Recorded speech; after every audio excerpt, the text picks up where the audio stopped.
Hello friends, Shashi Agarwal channel के अंदर मैं doctor Shashi Agarwal welcome you all. आज का जो हमारा सब्जेक्ट है वो है अकाउंट्स।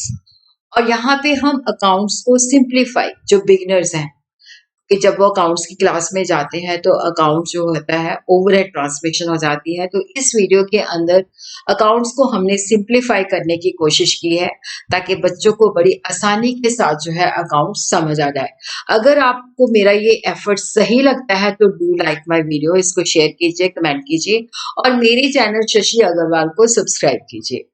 तो दिस इज माय ऐप जिसको आप गूगल प्ले स्टोर से जो है डाउनलोड कर सकते हो। ये जो ऐप है commerce, economics and management students को फ्री स्टडी मटेरियल और फ्री मॉक टेस्ट प्रोवाइड करती है। उसी तरह अकाउंट्स का स्ट्रक्चर कोर्स भी अवेलेबल है जो कि बच्चों को बताता है कि अकाउंट्स को हम किस तरह से जो है सिंप्लीफिकेशन तरीके से हैंडल कर सकते हैं, समझ सकते हैं। तो सबसे पहले हम देखते हैं कि जो हमारी अकाउंटिंग है वो डबल एंट्री सिस्टम के ऊपर बेस्ड है। कि जो अकाउंटिंग ट्रांजैक्शन है उसके अंदर एक डेबिट एस्पेक्ट होता है, एक क्रेडिट एस्पेक्ट होता है। तो डेबिट और क्रेडिट हमेशा बराबर होते हैं। उसी तरह जो अकाउंटिंग इक्वेशन है asset is equal to liability plus capital. देखो यहाँ पे जो कैपिटल है ये इंटरनल इक्विटी है, इंटरनल लायबिलिटी है। ये जो लायबिलिटी है दैट इज आउटसाइड लायबिलिटी। तो asset is equal to liability plus यहाँ पे जो है ये कैपिटल। तो इसको मैं सी कर देती हूं।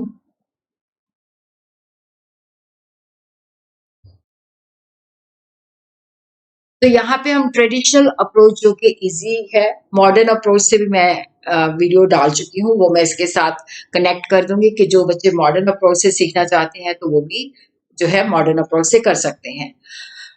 तो ट्रेडिशनल अप्रोच जो है हमें बताती है कि there are three accounts. Personal account है, रियल अकाउंट है, नॉमिनल अकाउंट है। पर्सनल अकाउंट के अंदर आ जाता है नेचुरल पर्सनल अकाउंट, जैसे राम श्याम गीता जैसे हम लोग हैं। आर्टिफिशियल होते हैं जो जैसे कोई फर्म है, कोई ऑर्गेनाइजेशन है। रिप्रेजेंटेटिव पर्सनल अकाउंट होता है कि जैसे कोई इनकम ड्यू हो चुकी है बट अभी हमने रिसीव नहीं की, या जो एक्सपेंसेस ड्यू हो चुके हैं बट अभी हमने पे नहीं किए। रियल अकाउंट जो होती है जिसके अंदर एसेट अकाउंट आ जाते हैं, tangible and intangible. Nominal account जो होते हैं एक्सपेंसेस या लॉसेज या प्रॉफिट एंड गेन होते हैं, जिसको हम डिटेल के अंदर अंडरस्टैंड करते हैं। देखो जो पर्सनल अकाउंट होते हैं जिसको हम क्लासिफाई कर सकते हैं, natural personal account, artificial personal account, representative personal account. Natural personal account होता है कि जो कि गॉड ने क्रिएट किया है, जैसे Shyam account, Ram account, Sohan account, Geeta account, Neha account. Artificial personal account होता है कि जैसे बिजनेस ऑर्गेनाइजेशन होती है, जैसे सोल प्रोप्राइटरशिप ने फर्म खोली हुई है, पार्टनरशिप है, कंपनी है, कोऑपरेटिव सोसाइटी है, बीसी लिमिटेड है, या एसएसटी कॉलेज है, पंजाबी यूनिवर्सिटी है। ये सारे आर्टिफिशियल पर्सनल अकाउंट है। रिप्रेजेंटेटिव पर्सनल अकाउंट होते हैं कि जिसके अंदर नेचुरल और आर्टिफिशियल एंटिटी दोनों आ जाती हैं, या तो प्रीवियस ईयर को बिलोंग करती है या कमिंग ईयर को, जैसे salary drawn in advance, salary outstanding है, आउटस्टैंडिंग सैलरी, प्रीपेड सैलरी, कोई इनकम ड्यू है बट अभी हमने रिसीव नहीं की तो एक्रूड इनकम। तो इस तरह से रिप्रेजेंटेटिव जो है पर्सनल अकाउंट जो है पर्सनल अकाउंट के अंदर फॉल करता है। तो यहाँ पे हम देखते हैं कि जिस ट्रांजैक्शन के अंदर पर्सनल अकाउंट अपीयर करता है तो वहां पे ये रूल अप्लाई करता है, debit the receiver, credit the giver. तो यहाँ पे अगर कोई भी ट्रांजैक्शन हमें दी हुई है उसमें हमने देखना कोई पर्सनल अकाउंट है तो वो क्या वो रिसीव कर रहा है या सप्लाई कर रहा है। जैसे cash is paid to Mona, तो यहाँ पे देखो दो चीजें हैं, एक कैश है, एक मोना है। कैश हमें पता है रियल अकाउंट है, अभी हम सिर्फ पर्सनल अकाउंट का देखेंगे। तो पर्सनल अकाउंट के अंदर जो मोना है वो पर्सनल अकाउंट है और मोना कैश रिसीव कर रही है। तो मोना जो है रिसीव कर रही है तो डेफिनेटली मोना को हम डेबिट करेंगे। उसी तरह जो दूसरी ट्रांजेक्शन है उसके अंदर कैश रिसीव फ्रॉम नीरज, तो यहाँ पे दो चीजें हैं, कैश है, नीरज है। अभी हम पर्सनल अकाउंट ही कर रहे हैं तो नीरज जो है यहाँ पे कैश हम किससे रिसीव कर रहे हैं, नीरज से। तो नीरज जो है डेट इज द गिवर, तो debit the receiver, credit the giver. तो देखो यहाँ पे नीरज जो है वो पैसे दे रहा है तो इट मींस नीरज को हम क्रेडिट करेंगे। किसी भी ट्रांजैक्शन के अंदर अगर पर्सनल अकाउंट अपीयर करता है तो वहां पे हमने देखना है कि वो रिसीव कर रहा है कि दे रहा है।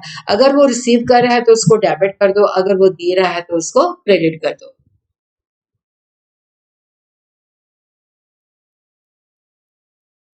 रियल अकाउंट, देखो रियल अकाउंट जो है प्रॉपर्टी और एसेट के साथ है। इसके अंदर टेंजिबल रियल अकाउंट भी आ जाता है, इंटेंजिबल चीजें भी आ जाती हैं, जैसे जिनको हम देख सकते हैं, टच कर सकते हैं, वो टेंजिबल रियल अकाउंट होता है। जैसे हमने चीजों को परचेज किया है, सेल किया है, मशीनरी है, फर्नीचर है, बिल्डिंग है, कैश है, तो ये टेंजिबल रियल अकाउंट है। इंटेंजिबल होते हैं जिनको हम देख या फील नहीं कर सकते, गुडविल है, पेटेंट्स है, ट्रेडमार्क है। तो रियल अकाउंट के अंदर जब हमने रूल लगाना है, अगर बिजनेस के अंदर चीज आ रही है तो डेबिट कर दो, अगर बिजनेस से बाहर जा रही है तो क्रेडिट कर दो। So simple. मशीनरी हमने खरीदी है कैश बेसिस पे। अब देखो यहाँ पे दो चीजें हैं, एक है मशीनरी और दूसरी है कैश, और दोनों ही क्या है, रियल अकाउंट है। मशीनरी हमने खरीदी है तो डेफिनेटली ये बिजनेस में आ रही है, तो मशीनरी को हम डेबिट कर देंगे, debit what comes in the business. Cash जो है डेट इज गोइंग आउट, तो हम इसको क्रेडिट कर देंगे। मशीनरी और कैश दोनों ही रियल अकाउंट है।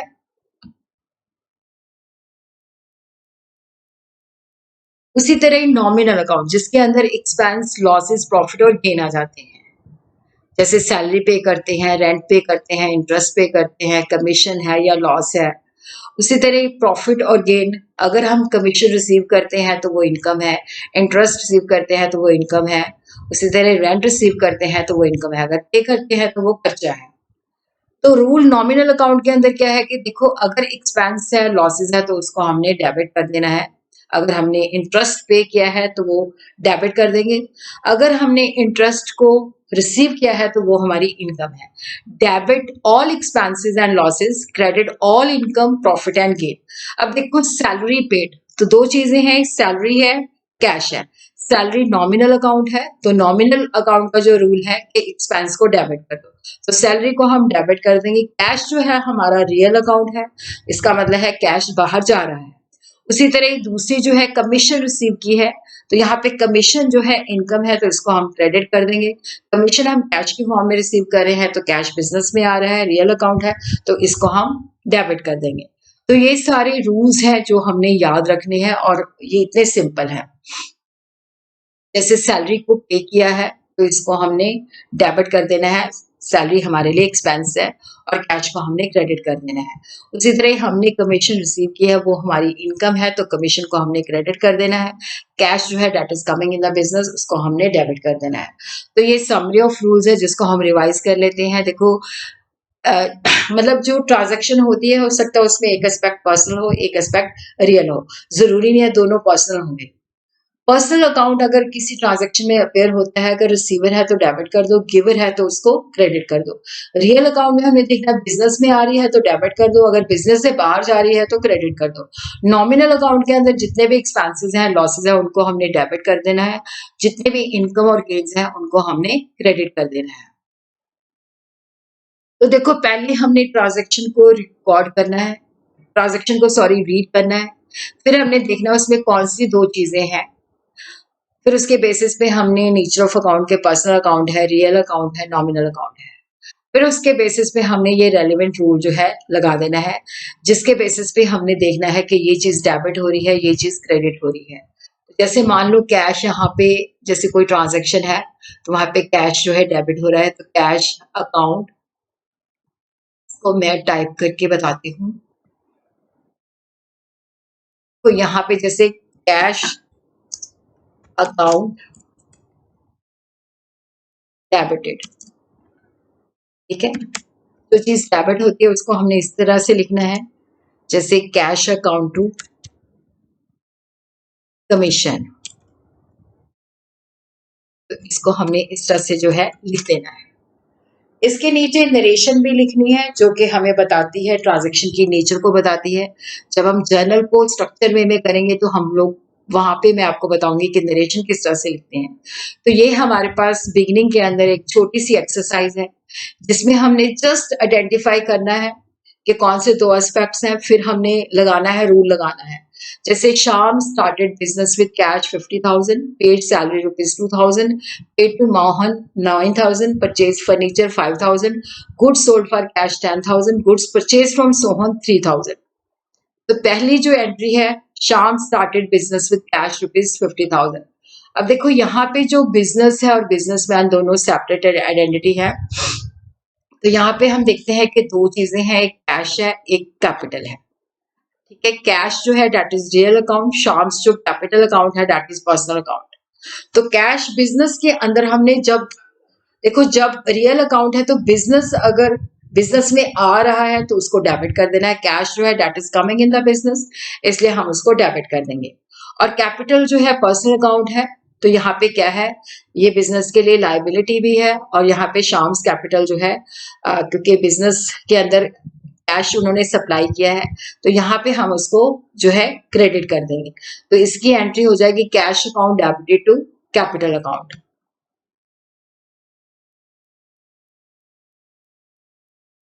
सेकेंड है पेड सैलरी। अब देखो सैलरी जो है खर्चा है, नॉमिनल अकाउंट है, कैश जो है रियल अकाउंट है। तो पहले हमने ट्रांजैक्शन के अंदर से दो चीजें आइडेंटिफाई करनी है, सैलरी है और कैश है।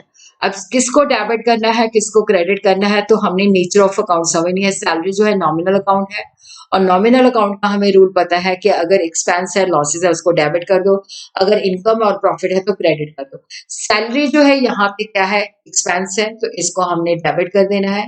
कैश जो है रियल अकाउंट है क्योंकि जब हम सैलरी पे करते हैं तो कैश बाहर जाता है, तो रियल अकाउंट है। तो रियल अकाउंट के अंदर अगर बिजनेस में आता है तो उसको डेबिट करते हैं, अगर बिजनेस से बाहर जाता है तो उसको हम क्रेडिट करते हैं। तो कैश जो है that is going out of the business, तो हम उसको क्रेडिट कर देंगे।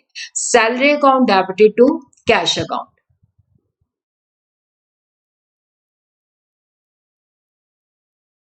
Paid to Mohan 9,000। अब यहाँ पे दो चीजें हैं, मोहन है और कैश है, क्योंकि मोहन को हमने कैश पे किया है। मोहन पर्सनल अकाउंट है और पर्सनल अकाउंट का रूल क्या है, debit the receiver and credit the giver. तो यहाँ पे मोहन जो है रिसीव कर रहा है क्योंकि मोहन को पे किया है, तो मोहन को हमने डेबिट कर देना है। कैश जो है यहाँ पे हमारा रियल अकाउंट है that is going out of the business, तो यहाँ पे एंट्री हो जाएगी Mohan account debited to cash account. उसी तरह परचेज फर्नीचर ₹5,000। तो देखो यहाँ पे फर्नीचर जो है हमारा फिक्स एसेट है, फर्नीचर रियल अकाउंट है, हमने फर्नीचर खरीदा है, कैश देके खरीदा है, तो दोनों ही जो ट्रांजेक्शन है, दोनों जो एस्पेक्ट है वो रियल अकाउंट है। फर्नीचर रियल अकाउंट है, कैश भी रियल अकाउंट है। तो रूल है जो बिजनेस में आता है उसको डेबिट कर दो, जो बिजनेस से बाहर जाता है उसको क्रेडिट कर दो। तो फर्नीचर जो है that is coming in the business, इसलिए हमने डेबिट कर दिया और कैश को हमने क्रेडिट कर दिया। तो यहाँ पे हम देखते हैं जितना डेबिट होता है उतना ही क्रेडिट होता है। Good sold for cash ₹10,000। तो यहाँ पे भी दो चीजें हैं, एक कैश है, एक गुड्स जो हमने सेल की है जिस चीज का हमारा बिजनेस है, तो ये भी दोनों रियल अकाउंट है। तो रूल रियल अकाउंट के लिए है कि व्हाट कम्स इन उसको डेबिट कर दो, जो बाहर जा रहा है उसको क्रेडिट कर दो। कैश जो है that is coming in the business, तो हमने उसको डेबिट कर देना है और गुड्स जो है that going out of the business, तो उसको हमने यहाँ पे क्रेडिट कर देना है। Goods purchase from Sohan ₹3,000। यहाँ पे पार्टी का नाम मेंशन है तो ये उधार की ट्रांजेक्शन है। तो यहाँ पे दो चीजें हैं, एक तो गुड्स जो है they are coming the business, real account है, जो चीजें हमने परचेज की हैं। सोहन जो है पर्सनल अकाउंट है और पर्सनल अकाउंट के अंदर वो चीजें हमने किससे खरीदी है, सोहन से खरीदी है भाई, तो सोहन गिवर है तो इसलिए हम इसको क्रेडिट कर देंगे। परचेजेस के अंदर गुड्स जो है बिजनेस के अंदर आ रही है, परचेज जो है रियल अकाउंट है, तो goods they are coming in the business, तो हम उसको डेबिट कर देंगे। और सोहन जो है डेट इज द गिवर, जो कि सप्लायर है, तो जिसको हम क्योंकि वो हमें चीजें दे रहा है तो उसको हम क्रेडिट कर देंगे। तो कल ये चीजें आप समझे, इससे अकाउंट्स आपको काफी सिंपल लगेगा। और कल जो है हम फॉर्मल वे से सीखेंगे कि जर्नल किस तरह से बनाते हैं और किस तरह से हम ट्रांजेक्शन को उसके अंदर रिकॉर्ड करते हैं।